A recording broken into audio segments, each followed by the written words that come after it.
Okay, so let's get right into it. We're talking about Karachi, Pakistan's biggest city, where a massive political rally was supposed to happen. But what was planned as a huge show of support, well, it turned into something else entirely. A real citywide test of wills, basically pitting a political movement against the full power of the government. And really, this one question gets to the very heart of the whole story. Because you see, this isn't just about bad traffic. No, this points to a deliberate, carefully coordinated effort to literally stop a political convoy dead in its tracks. It just peels back the curtain on this deep power struggle playing out on the streets and highways. So to really get what happened, we've got to follow the journey of this one political convoy. It was for the Pakistan Tehreek-e-Insaf. You've probably heard of them as the PTI. They were just trying to get from Hyderabad to Karachi for the rally, a trip that should have been pretty simple, right?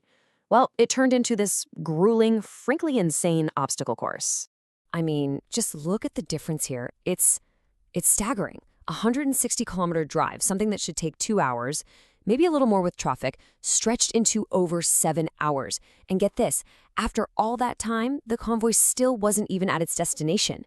This was so much more than a traffic jam. It was a full-on, deliberate blockade. So you're probably asking, how did they even pull this off? Well, the source breaks it down pretty systematically. First, bam, the convoy is denied access to the main motorway. Okay. Then they try other main roads, but those are sealed off with these giant shipping containers. So this forces all the cars, including one with a provincial chief minister inside, onto these rough, unpaved back roads. And just when they think they're making progress, another roadblock pops up every few kilometers. Wild.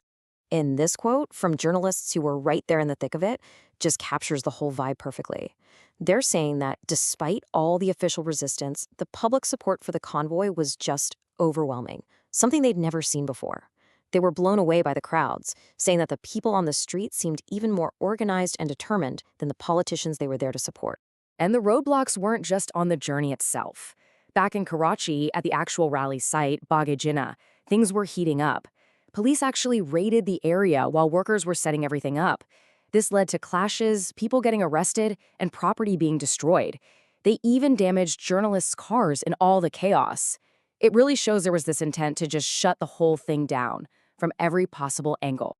Now, here's what makes this all so confusing.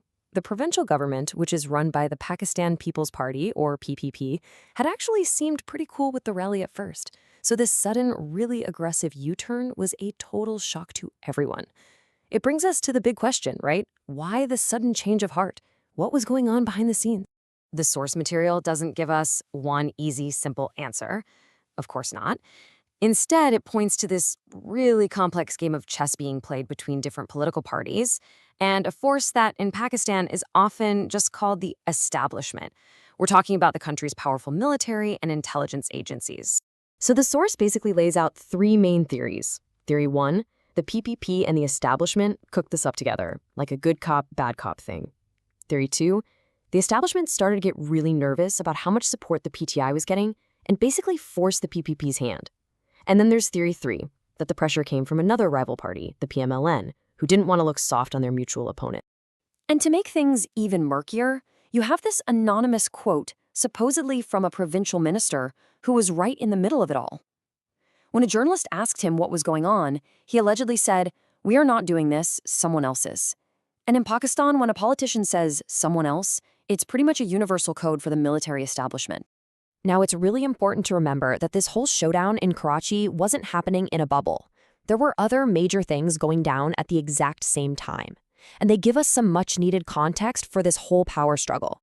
Okay, so on the very same day as all this chaos, the PTI-backed candidates scored this massive, decisive win in the Lahore Bar Association elections. Now, you might think, who cares about a bar election? But in Pakistan, this is a huge deal. Winning the Lahore Bar is like a major political weather vane, especially in Punjab, the country's biggest province. It was a clear signal that PTI support was actually surging, not shrinking.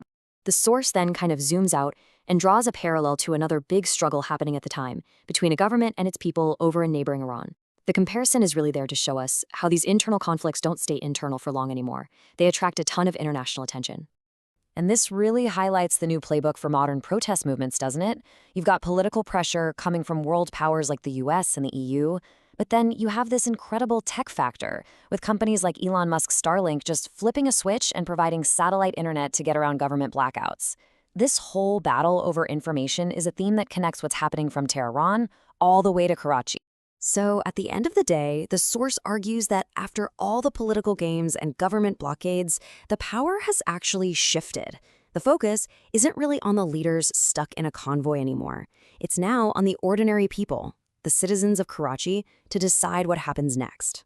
This is a very famous saying in Pakistan, and it just perfectly captures the gravity of this moment. The idea is that Karachi is the economic engine, the cultural heart of the country. It's the bellwether. So the way the city responds to this crisis, it's suggested, could very well set the course for the entire nation. And that really is the question this whole situation leaves us with. The events in Karachi became this perfect, stark example of a conflict as old as time. When the institutions in power use that power to create roadblocks, both literal and metaphorical, do the people have the collective power, the will, to forge a new path forward anyway?